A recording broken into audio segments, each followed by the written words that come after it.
सर्वेभ्यो नमो नमः। अद्य कक्षा सप्तम्याः दशमः पाठः तडागस्य आत्मकथा। अस्य अभ्यासकार्यं कुर्मः। प्रथमः प्रश्नः एकपदेन उत्तरत। तडागः सर्वदा केन पूर्णः भवति? अर्थात तालाब हमेशा किससे पूरा रहता है या भरा रहता है या पूरा होता है? तो उत्तर है जलेन, जल से। ख तडागस्य तटे कीदृशाः वृक्षाः भवन्ति? अर्थात तालाब के किनारे किस प्रकार के पेड़ होते हैं?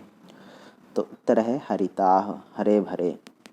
के तडागात् जलं स्वीकुर्वन्ति? अर्थात कौन लोग हैं जो तालाबों से जल स्वीकार करते हैं या उसको उपयोग में लेते हैं?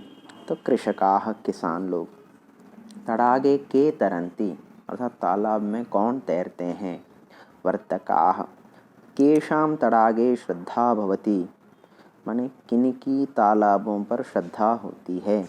सर्वेषां जनानां। तडागः कदापि किं न करोति? अर्थात तालाब कभी भी क्या नहीं करता है? तो अहितम, अर्थात किसी का भी बुरा नहीं करता है। प्रश्न संख्या द्वितीयः पूर्णवाक्येन उत्तरत। कुत्र बहवः खगाः भवन्ति? प्रथमः, कहाँ पर बहुत सारी पक्षियाँ होती हैं? तो उत्तर है तडागे बहवः खगाः भवन्ति, अर्थात तालाबों पर बहुत सारी पक्षियाँ होती हैं। कृषकाः तडागात् कदा जलं स्वीकुर्वन्ति? अर्थात किसान लोग तालाबों से कब जल स्वीकार करते हैं? कृषकाः यदा वृष्टिः न भवति तदा तडागात् जलं स्वीकुर्वन्ति। अर्थात किसान लोग जब बारिश नहीं होती है तब तालाब से जल स्वीकार करते हैं। कस्मात् कारणात् तडागस्य जलं मलिनं भवति? किस कारण से तालाब का जल मलिन होता है? जनाः तडागे दूषितं जलम् अवकरं च क्षिपन्ति एतस्मात् कारणात् तडागस्य जलं मलिनं भवति। अर्थात लोग तालाबों में दूषित जल और अवकर अर्थात कूड़ा इत्यादि फेंकते रहते हैं, इस कारण से ही तालाब का जल मलिन होता है। जनाः कथं तडागस्य स्वरूपं नष्टं कुर्वन्ति? अर्थात लोग कैसे तालाब का जो स्वरूप है उसको नष्ट करते हैं? बहवः जनाः तडागस्य उपरि अतिक्रमणं कृत्वा तस्य स्वरूपं नष्टं कुर्वन्ति। अर्थात बहुत सारे लोग जो हैं तालाबों पर अतिक्रमण करके उसके ज़मीन को अपने कब्जे में लेकर उसका जो स्वरूप है उसको नष्ट करते रहते हैं। तडागः किं निवेदयति? अर्थात तालाब क्या निवेदन करता है? तो तडागः सर्वान् निवेदयति यत् मया सह अनुचितं व्यवहारं मा कुर्वन्तु, मह्यं स्वच्छता एव रोचते, अतः मां परितः सर्वदा स्वच्छतायाः अवधानं कुर्वन्तु। अर्थात तालाब हमेशा निवेदन करता है कि मेरे साथ अनुचित व्यवहार मत करिए और मुझे हमेशा स्वच्छता सफाई ही अच्छा लगता है, इसलिए मेरे चारों ओर हमेशा स्वच्छता का ध्यान करिए, स्वच्छता रखिए। ग्रीष्मकाले महिष्यः गावश्च कथम आनंदम स्वीकुर्वन्ति? अर्थात गर्मियों में भैंस, गाय इत्यादि किस प्रकार आनंद का अनुभव करते हैं, स्वीकार करते हैं? ग्रीष्मकाले महिष्यः गावश्च वारं वारं तडागे स्नानं कृत्वा आनंदम स्वीकुर्वन्ति। अर्थात गर्मियों में गाय, भैंस इत्यादि बार बार स्नान करके आनंद का अनुभव करते हैं। प्रश्न संख्या तृतीयः मंजूषायाः आधारेण श्लोकस्य अन्वयं पूरयत्? अर्थात मंजूषा के आधार से या उसकी सहायता से श्लोक का अन्वय को हमें पूरा करना है। तो मंजूषा में शब्द है स्वर्गे अन्ये वृक्षारोपी यह। तो अब सर्वप्रथम अन्वय का तात्पर्य होता है श्लोक को अर्थानुसार क्रमपूर्वक लिखना ही अन्वय है। तो इसलिए यहाँ पर जो अन्वय दिया हुआ है उसमें हमने पहले से फिल कर रखा है, यह द्विजः तडागकृत वृक्षारोपी इष्टयज्ञः च अस्ति अपि च अन्ये सत्यवादिनः एते सर्वे स्वर्गे महीयन्ते। अर्थात जो द्विज, जो विद्वान तडागकृत अर्थात तालाबों का निर्माण करता है, वृक्षारोपी पेड़ों को लगाता है, इष्ट यज्ञस्य अर्थात यज्ञ इत्यादि शुभ कर्म करता रहता है, और इसके साथ साथ जो सत्य के साथ रहता है, सच बोलता है, ऐसे सभी लोग हमेशा स्वर्ग को प्राप्त होते हैं या सुखों को प्राप्त होते हैं। प्रश्न संख्या 4 स्थूल पदानि आधृत्य प्रश्न निर्माणम कुरुत। स्थूल पद को लेकर हमें प्रश्नों का निर्माण करना है। प्रथमः तडागः नद्याः जलं स्वीकरोति, अर्थात तालाब नदी का जल स्वीकार करता है। तो प्रश्न निर्माण में तडागः कस्याः जलं स्वीकरोति, अर्थात तालाब किसका जल स्वीकार करता है। तडागस्य कारणात् ग्रामस्य शोभा भवति, अर्थात तालाब के कारण गांव की शोभा होती है। तो प्रश्न निर्माण में होगा तडागस्य कारणात् कस्य शोभा भवति, अर्थात तालाब के कारण किसकी शोभा होती है।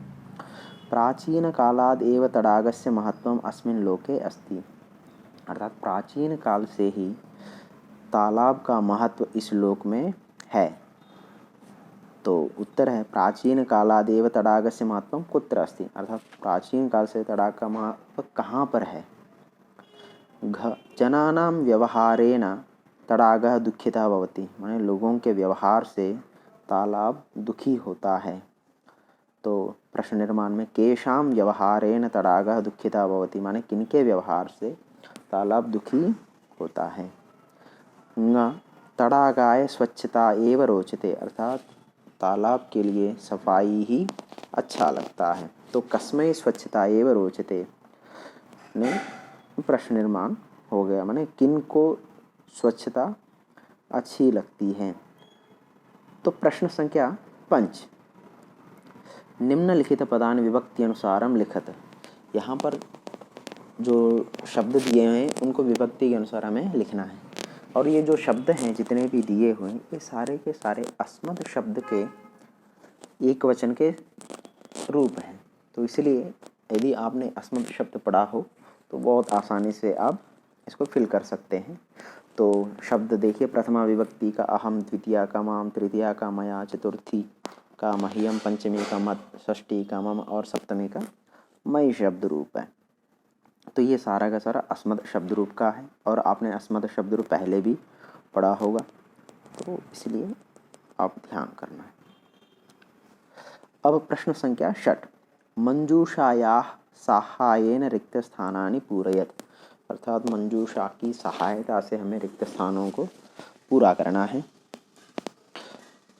अहम डैश अस्मि, अब मंजूषा में बहुत सारे शब्द हैं, तो उसमें से है तडागः, अहम तडागः अस्मि, मैं तालाब हूँ।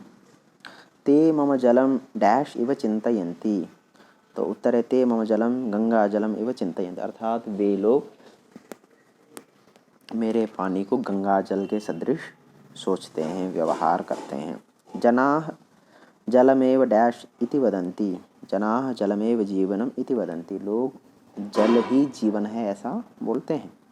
मम परितः सर्वदा डैश अवधानम कुर्वन्तु, मेरे चारों ओर हमेशा, तो ये डैश अवधान माने सावधान करो, व्यवस्था करो। तो का मम परितः सर्वदा स्वच्छताया अवधानम कुर्वन्तु, मेरी चारों ओर स्वच्छता का व्यवधान व्यवस्था करो।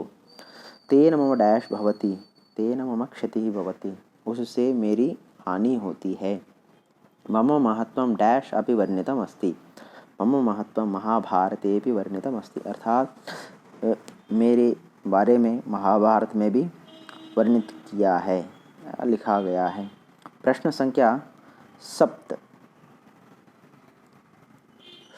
उचित पंक्ति मेलनम कुरुत, अर्थात जो ठीक पंक्ति हैं उसको मिलाना है।